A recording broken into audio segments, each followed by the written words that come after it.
सबको नमस्ते साथियों। आप लोग सब ब्रह्मा विष्णु महेश जी को मानते हैं ना? वो मैं भी मानती हूँ, आप भी मानते हैं।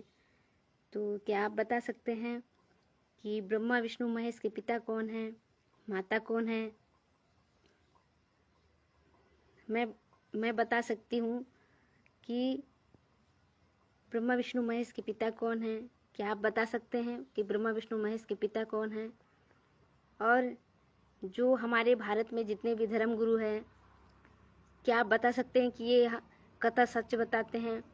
क्या आप बता सकते हैं कि जितने भी धर्म गुरु हैं, ये लोग का जो ज्ञान है सही है? अगर सही है तो क्या इनका ज्ञान हमको मोक्ष दिला सकता है क्या? मोक्ष दिला सकता है क्या? या फिर हमको भटकाने का काम कर रहा है इन धर्म गुरुओं का ज्ञान? और जो धर्म शास्त्रों में क्या लिखा है मूर्ति पूजा का वर्णन? क्या आप बता सकते हैं कि धर्म शास्त्रों में मूर्ति पूजा का वर्णन है या नहीं? लेकिन मैं बता सकती हूँ, आप जिस गुरु को अपना मानते हैं और जिस गुरु की भक्ति करते हैं, क्या वो सही हैं, सच्चे हैं और सही ज्ञान बताते हैं जो हमारे शास्त्रों के अनुकूल हो, जो हमारे शास्त्रों में लिखा है ऐसा ज्ञान बताते हैं? क्या आपको विश्वास है? मुझे विश्वास है। मैं जिस गुरु को अपना गुरु बताती हूँ वो गुरु धर्म शास्त्रों के अनुकूल भक्ति बताए हैं और उन्होंने पूरे मानव जीवन के लिए, उद्धार के लिए अपना सब कुछ समर्पण कर दिया। क्या ऐसे गुरु को आप जानना चाहते हैं? ब्रह्मा विष्णु महेश के पिता कौन हैं, यह बताने वाले संत रामपाल जी महाराज है। उन्होंने धर्म शास्त्रों को खोलकर वो ज्ञान बताया जो हमको पता नहीं है आज तक। हम लोग अंधेरे में जी रहे थे। धर्म शास्त्रों में जो लिखा है, जो हमारे कुरानों में लिखा है, जितना भी जो भी है, जो जितने भी धर्म शास्त्रों को आप लोग मानते हैं, उन धर्म शास्त्रों में जो लिखा है ना वो बाबा बागेश्वर धाम बता पाते हैं, ना जया किशोरी जी बताते हैं। जया किशोरी जी को तो पैसा, रोटी सेकने में, पैसा लूटने में समय नहीं है। वो एक एक कथा का कितना कितना पैसा लेती है जया किशोरी जी। बाबा बागेश्वर जी अपना वो समझ नहीं आता कि वो राजनीति गुरु है कि वो आध्यात्मिक गुरु है, वो समझ नहीं आता है। तो उनके पीछे लाखों भीड़ पड़ी है। लेकिन क्या आप लोगों ने कभी बाबा जो बागेश्वर जी है, क्या बोलते हो किसको, बाबा बागेश्वर जी, वो कभी धर्म शास्त्रों को खोल के दिखाते हुए आपको बताए क्या ज्ञान कि यहाँ ये लिखा है, यहाँ लिखा है शिव के पिता ये है, शिव जी किसको गुरु मानते थे, शिव जी किसको मानने के लिए बोल रहे हैं, आदेश दे रहे हैं? कुछ नहीं बताते हैं क्या?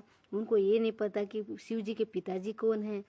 दो अलग अलग प्रकार के पिताजी बताते हैं। कभी बोलते हैं कि शिव जी के कोई पिता ही नहीं है। वो उनको खुद को पता नहीं है, हम लोग को भटका रहे हैं। जबकि किसी भी धर्म शास्त्रों में मूर्ति पूजा का वर्णन ही नहीं है, फिर भी ये मूर्ति पूजा करा रहे हैं। कहीं पर भी बलि प्रथा का वर्णन ही नहीं है, फिर भी ये बलि प्रथा करा रहे हैं। और हम लोग को मोक्ष कैसा मिलेगा बताइए? जब मोक्ष हमको, जब सही भगवान नहीं मिलेंगे, हमको सही विधि नहीं मिलेगा, तो हमको सही विधि बताने वाले गुरु नहीं मिलेंगे, तो हमारा जो जीवन है, जो हम 100 साल का, 120 साल का जो जीवन हम यहाँ आए हैं, तो हम अच्छे से जी के, हम उस भगवान को जान के, उस विधि को जान के, भक्ति करके, हम भौतिक कार्यों के साथ साथ आध्यात्मिक कार्यों को भी करते हुए अच्छे से जी के मरना चाहेंगे ना, तभी तो हमारा मोक्ष होगा। और हम मरते भी क्यों हैं, उसको बताने वाला भी कोई रहना है ना।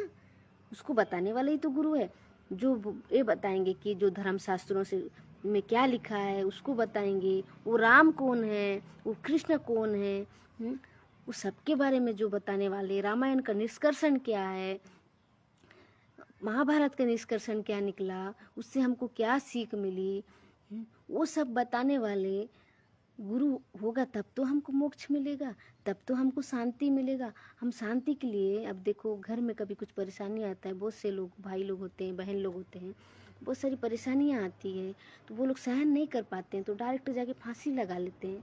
क्यों लगाते हैं? उनको शांति चाहिए रहता है, वो भटके हुए लोग रहते हैं, उनको सुकून चाहिए रहता है। और जब वो सुकून नहीं मिलता है, वो परेशानियों का उनको निवारण नहीं मिलता है, वो डायरेक्ट जाके बिना सोचे समझे जाके परेशानी से फांसी लगा लेते। क्या वो उससे उनको मोक्ष मिल जाएगा? नहीं मिलेगा। सिर्फ वो शरीर से छुटकारा लिए, लेकिन क्या वो आत्मा तड़पेगा? नहीं, वो और तड़पेगा, उसको मोक्ष चाहिए रहेगा।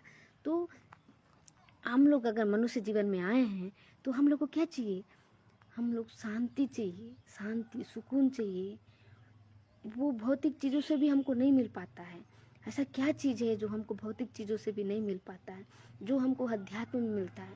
तो वो अध्यात्म में भी नहीं मिल पाता है तो इंसान फांसी लगा लेता है। क्यों? सोचिए। और हम मरते क्यों हैं? हम कहाँ जाते हैं? हमारा घर कहाँ है? हम कहाँ के रहने वाले हैं? वो बताने वाले जो धर्मशास्त्र हम क्या बता रहे हैं, उसमें क्या पासवर्ड लिखा है, क्या मैं आप जो ओम भूर्भुवः स्वः तत्सवितुर्वरेण्यं वाला जो मंत्र मैं जाप कर रही हूँ, क्या वो मंत्र वहाँ है? उसका जिक्र वहाँ है धर्मशास्त्रों में? अगर है तो दिखा दो। मैं तो इतना जाप करती थी ओम भूर्भुवः स्वः वाला जो मंत्र है, पढ़ते स्कूल जाते समय, स्कूल से आते समय, मेरे को जो सिखाया गया वही बोलूँगी ना। स्कूल से जाते समय, आते समय, घर में उपवास, सोमवार के दिन उपवास रखती थी। उपवास के समय ओम नमः शिवाय और ये ओम भूर्भुवः स्वः और ऐसे मतलब मृत्युंजय जो जाप है उसको भी करती थी मैं। बहुत सारे जाप है जिसको मैं करती, मेरे को रट्टा मार ली, मतलब पूरा याद है वो मंत्र। लेकिन मेरे को ये नहीं पता कि मैं जितने मंत्र जाप करें वो सारे शास्त्र विरुद्ध है, तो शास्त्रों में नहीं लिखा है। और हाँ, मैं जब अब शास्त्रों में नहीं लिखा है और मैं उस मंत्र को जाप करूँगी तो क्या मेरे ब्रह्मा भगवान मेरे बात सुनेंगे क्या? विष्णु भगवान मेरे बात सुनेंगे क्या? दुर्गा मैया मेरी बात सुनेगी क्या? नहीं सुनेगी ना। जब उनका पासवर्ड, जब तक हम जिस घर में ताला मारे हैं, जिस चाबी से मारे, उसी चाबी से ताला निकालने से खुलेगा कि दूसरा चाबी डालने से खुलेगा? नहीं खुलेगा ना। जिस चाबी से हम ताला मारे उसी चाबी से खुलेगा। वैसे ही जो भगवान लोग का जो असली पासवर्ड है, जब तक उसको हम डालेंगे नहीं और जब तक उसका अप्लाई नहीं करेंगे तब तक फिर क्या वो भगवान हमको पलट के देखेंगे क्या? कितने भी हम उनको रो रो के याद करें, उनको अपना माने, उनके लिए हम बलि चढ़ाए, नारियल फोड़े, अगरबत्ती फोड़े, तो क्या वो हम लोग को पलट के देखेगा क्या? नहीं देखेगा। वो तब तक नहीं देखेगा जब तक हम असली पासवर्ड को यूज नहीं करेंगे। और असली पासवर्ड जो आपके उन वैदिक जो वेद ग्रंथों शास्त्रों में जो पासवर्ड छुपा हुआ है ना, उस शास्त्र को खोल खोल के पढ़ के सुनाने वाले कोई गुरु आज तक नहीं आए। कोई गुरु नहीं आए। भारत में जितने भी गुरु है ना, सब रोटी सेक रहे हैं, रोटी हम लोग भोले भाले लोगों से, लेकिन कोई हमको खोल के नहीं बताता है। जया किशोरी जी कितना पैसा, कितना करोड़पति बन चुकी है, सोचिए, करोड़पति बन चुकी है। उसका लोग व्हाट्सएप में शेयर करते हैं, उसका स्टेटस शेयर करते हैं, उसके सत्संग शेयर करते हैं। लेकिन क्या वो जया किशोरी जी संत है हमारे लिए? हम संभाल सकती है क्या? वो हमको हमारा मोक्ष का रास्ता दिखा सकती है जया किशोरी जी? नहीं दिखा सकती है। क्या बाबा बागेश्वर जी हमको मोक्ष का रास्ता दिखा सकते हैं क्या? नहीं दिखा सकते हैं। पूछ लीजिए उनसे, कभी कभी उनसे जाते हैं ना माइक में, पूछ लीजिए क्या हमको मोक्ष का रास्ता दिखा सकते हैं? हमको मोक्ष चाहिए, हमको शांति चाहिए और अच्छा समाज चाहिए, क्या हमको दिला सकते हैं क्या? नहीं दिला सकते हैं वो, क्योंकि ये सब लोग झूठे हैं और रोटी सेक रहे हैं, भीड़ इकट्ठा कर रहे हैं, राजनीतिक रोटी सेक रहे हैं। और हमको सबको आपस में लड़ा रहे हैं, आपस में जाति पात में उलझा के ये लोग ना यश कर रहे हैं, मौज कर रहे हैं। इन लोगों को खुद को नहीं पता। तो जो 33 कोटि देव देवता है वो किसी के बारे में बुरा नहीं किए, न किसी के बारे में बुरा बोल रहे। 33 कोटि देव देवता क्या बोल रहे हैं वो भी तो सुनना है ना। जब देव देवता जो बोल रहे हैं वो हम करेंगे तो तब हम लोग को कुछ होगा ना। तो गुरु भी सही रहना चाहिए। हम जिस गुरु को, जैसे जिस भी गुरु को हम गुरु बनाते हैं, वो गुरु धर्म शास्त्रों का भक्ति बताने वाला होना चाहिए, वो सही गुरु होना चाहिए, तब जाके हमको मोक्ष मिलेगा। और हमारे जो आने वाली ज़िंदगी में जितनी भी समस्याएं हैं उसको सुलझाने में, वो ठीक होने में हम लोग फट से ठीक हो जाएंगे, हमको ज़्यादा अस्पतालों के चक्कर नहीं काटने पड़ेंगे, हमको बुराइयों से हमको दूर रखेगा। जो विधि, जो हम 33 कोटि देवी देवताओं को मानने के लिए जो विधि का उपयोग करेंगे, वो विधि बताने वाला गुरु ही होगा ना। डायरेक्ट तो पूजा नहीं कर सकते, कहीं भी डायरेक्ट पूजा करने का अनुमति नहीं है। डायरेक्ट हम कैसा पूजा करेंगे? जब गुरु बना के ही पूजा किया जाता है, पूजा जाता है। मन 33 कोटि देवी देवताओं के यही रूल है। और देवी देवता भी गुरु बनाए, देवी देवता बिना गुरु बनाए पूजा नहीं किए डायरेक्ट, वो गुरु बनाए क्योंकि उनको मोक्ष चाहिए। वो आज भी लाइन में लगे हुए हैं मानव जीवन पाने के लिए। मानव जीवन इसलिए मिलता है कि हम भक्ति करके मोक्ष पाने के लिए मिलता है। ये जीवन बहुत अनमोल है, ये जीवन बहुत से लोगों को नहीं मिल पाता। उदाहरण के लिए आप कुत्तों को देखिए, जानवरों को देखिए, वो कुत्ते ऐसा कौन सा कर्म किए होंगे, पिए होंगे, नशेड़ी होंगे, क्या क्या गलत काम किए होंगे, आज उनको कुत्ता जन्म मिला और कुत्ता जन्म में वो लोग भोग रहे हैं ना। बिना ऐसा तो नहीं हो सकता कि किसी जन्म में वो भी इंसान थे। तो हम लोग को अच्छे कर्म करना चाहिए, लेकिन गुरु बनाना जरूरी है, असली गुरु बनाना जरूरी है। और हमको ये भी जानना जरूरी है कि कौन से राम हैं और आदि राम कौन है, राम कौन है, ये जानना जरूरी है। हम लोग को सब कुछ जानना, इसीलिए हमको जीवन मिला है, सब जानना है समय रहते। और वो गुरु कहाँ है, असली गुरु आज, वो भी जानना जरूरी है। इसके लिए आप लोग ज्ञान अमृत षड्यंत्र का विष नामक पुस्तक भी पढ़िए। मेरे को कमेंट करके बताएंगे तो मैं PDF भेज दूंगी, या तो फिर भगत भाइयों से संपर्क करा के आप लोग को पुस्तक भेजा जाएगा।